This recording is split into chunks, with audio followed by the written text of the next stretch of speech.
अस्सलामुअलैकुम नाजरीन, मेरा नाम हैदर है। मेरी उम्र 23 साल है। मेरी फैमिली में टोटल 4 अफराद हैं। हम 2 बहन भाई और अम्मी अबू। मेरी बहन मेरे से बड़ी है और शादीशुदा है। हमारी रिहाइश चिन्योट की है और चिन्योट शहर में ही मेरी बहन की शादी हुई थी। जहाँ पर मेरी बहन की शादी हुई थी वो जगह हमसे तकरीबन आधे घंटे के फासले पर थी और मैं बाइक पर अपनी बहन के पास पहुंच जाता था। मेरी बहन का नाम रक्साना है। रक्साना बहन बहुत खूबसूरत थी और मेरी बहन रक्साना की उम्र 29 साल है। मेरी बहन रक्साना की जहां और बाहर के मुल्क जॉब करती हैं, तो मैं अक्सर अपनी बहन रक्साना के पास रहने के लिए चला जाता हूँ। क्योंकि मेरी बहन रक्साना बहुत मूड वाली थी और वो अक्सर मुझे फरमाइश कर देती थी कि हैदर भाई आप मुझे मिलने आ जाओ। मैं भी जल्दी जल्दी बाइक निकालता था और अपनी बहन रक्साना के पास पहुंच जाता था। मेरी बहन रक्साना मेरे लिए बहनी बनाती क्योंकि मुझे बहनी बहुत पसंद थी और मैं बहुत शौक से बहनी खाता था। मेरी बहन रक्साना किसी बहाने से ही मुझे अपने पास बुला लेती थी। मैं भी खुशी से उसके पास जाता। अम्मी अबू भी इस बात पर राजी थे।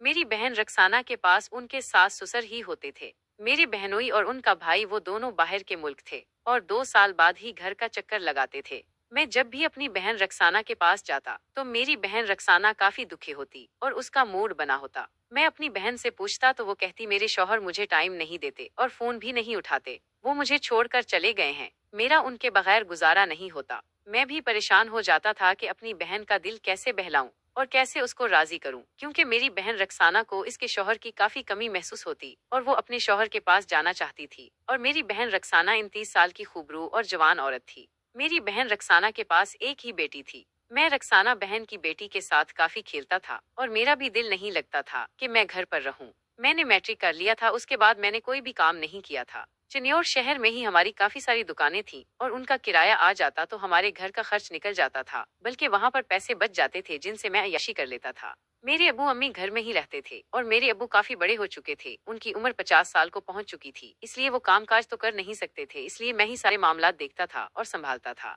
एक दिन मेरी बहन रक्साना ने फोन किया और वो फोन पर रो रही थी। न जाने उसके सास ससुर ने उसको क्या कहा था। मैंने जल्दी से बाइक निकाली थी और रक्साना बहन के घर पहुंच गया था। जब मैं वहां पर गया तो मुझे पता चला कि रक्साना बहन के सास ससुर काफी बीमार हैं और वो अस्पताल में हैं। मैं भी रक्साना बहन के पीछे अस्पताल चला गया था। मैं वहां पर गया तो रक्साना बहन के सास ससुर वहां पर ही थे। रक्साना बहन के सास ससुर काफी बीमार थे, उनकी सास भी अस्पताल में ही थी। मैंने उनका काफी ख्याल किया था। रात को मेरी बहन रक्साना के सास ससुर ने कहा था कि रक्साना तुम अपने भाई हैदर को साथ ले लो और घर चली जाओ, सुबह खाना लेकर आ जाना। मैं अपनी बहन रक्साना को घर ले आया था और इस रात हम दोनों बहन भाई घर में अकेले थे। तो मेरा मूड था आज रक्साना बहन को, और उसके साथ रक्साना बहन भी काफी खुश नजर आ रही थी क्योंकि मैं उसके पास आ गया था और उसके सास ससुर की तबीयत भी अब कुछ बेहतर थी। तो रक्साना बहन खुश हो गई थी और वो मेरे साथ में रक्साना बहन की बैटरी में अपना चार्जर डालने लगा था और वो काफी खुश हो गई थी। मैंने रक्साना बहन को और उसकी बैटरी में चार्जर डालकर उसे राहत दी थी।